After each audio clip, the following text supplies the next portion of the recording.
আমি পরিষ্কার বলছি, যদি সম্মানীয় মুখ্যমন্ত্রীর কাছে সম্মান দিয়েই বলছি, আপনারও ডিউটি যে কুরবানিকে সামনে রেখে যদি কুরবানিকে কোনো রকম বাধাপ্রাপ্ত হয়, কিন্তু পশ্চিমবাংলার আইন শৃঙ্খলা অবনতি হবে। আমরা কিন্তু সেদিন বসে থাকবো না। তো রাজ্যের মাননীয় মুখ্যমন্ত্রী আমি নিজে দেখা করেছি, প্রসঙ্গটা তুলেছি। তিনি বলেছেন কোনো অসুবিধা হওয়ার কথা না, হবে না। কিন্তু তিনি সেই সঙ্গে একটা কথা বলেছেন, সেটা আমি মনে করি সঠিক বলেছেন।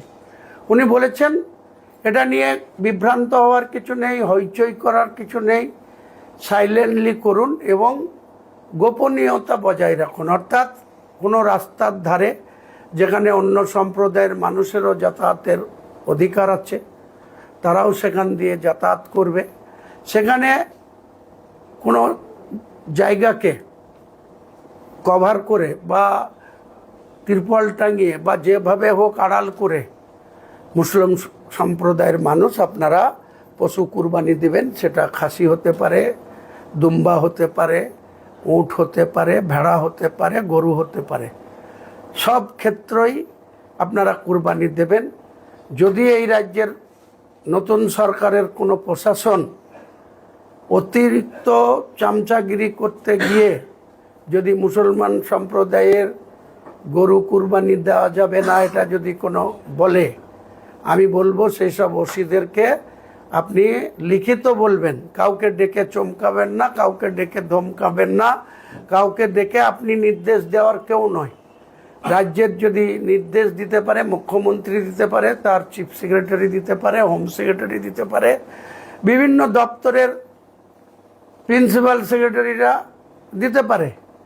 কিন্তু আপনারা লোকাল পর্যায়ে এই জেলারও কিছু কিছু ওসি দেখছি অতিরঞ্জিত হয়ে এই সরকারের কাছে আবার নিজের নম্বর বাড়ানোর জন্য আপনারা যে রাস্তায় হাঁটছেন, তাই আমি বলবো মুসলিম ভাইরা যারা বেশি বেশি করে বিভ্রান্ত হচ্ছেন, কেউ ভয় পাচ্ছেন, কেউ বলছেন আমাদের ওসি নিষেধ করছে, কোনো সিভিক ভলেন্টিয়ার ডেকে পাঠাচ্ছে, কোনো ছোটোবাবুরা মাতব্বর সাজছে, আমি পরিষ্কার বলছি, যদি সম্মানীয় মুখ্যমন্ত্রীর কাছে সম্মান দিয়েই বলছি, আপনারও ডিউটি যে কুরবানিকে সামনে রেখে যদি কুরবানিকে কোনো রকম বাধাপ্রাপ্ত হয়, কিন্তু পশ্চিমবাংলার আইন শৃঙ্খলা অবনতি